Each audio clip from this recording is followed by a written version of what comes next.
सांगलीत आज महापालिकेकडून महिला दिनानिमित्त महिला अधिकारी कर्मचारी यांची पदयात्रा काढण्यात आली।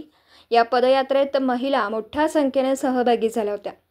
आयुक्त शुभम गुप्ता यांच्या मार्गदर्शनाखाली, अतिरिक्त आयुक्त रविकांत अडसुळे यांच्या नियंत्रणाखाली, उपायुक्त विजय यादव यांच्या उपस्थितीत आणि सहाय्यक आयुक्त सचिन सागावकर यांच्या उपस्थितीत ही पदयात्रा काढण्यात आली। कर्मवीर चौक येथून या पदयात्रेला सुरुवात झाली।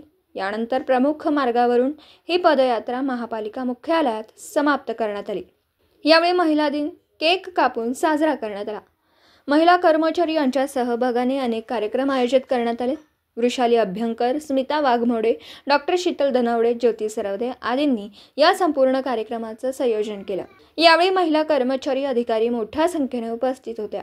पत्रकार राजेंद्र शिंदे, झी न्यूज मराठी। सांगली कुपवाड शहर महानगरपालिकेतर्फे सर्वप्रथम सर्व महिला वर्गांना जागतिक महिला दिनाच्या हार्दिक शुभेच्छा। आज 8 मार्च आपल्या सगळ्यांनाच माहिती आहे जागतिक महिला दिन आहे। त्या निमित्ताने आणि बेटी बचाओ बेटी पढाओ या अभियानाला 10 वर्ष पूर्ण होत आहेत। या अनुषंगाने आज आपण प्रभात फेरी काढली होती।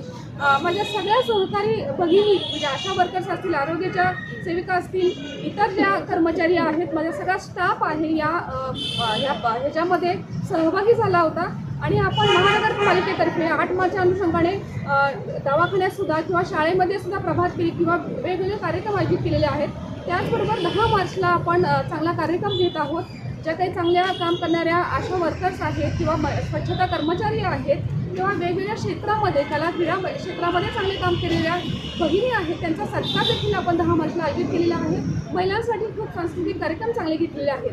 पुन्हा एकदा मी महिला दिनाच्या सर्व महिला वासियांना, महिला वर्गांना शुभेच्छा देते आणि आपण या रॅलीमध्ये सगळे सहभागी झालात। चांगला एक उत्कृष्ट संदेश आपण त्या शहरवासियांना या निमित्ताने दिलेला आहे। पुन्हा एकदा आपले मी अभिनंदन करते, आभार मानते आणि पुन्हा एकदा शुभेच्छा देते। जय हिंद, जय महाराष्ट्र।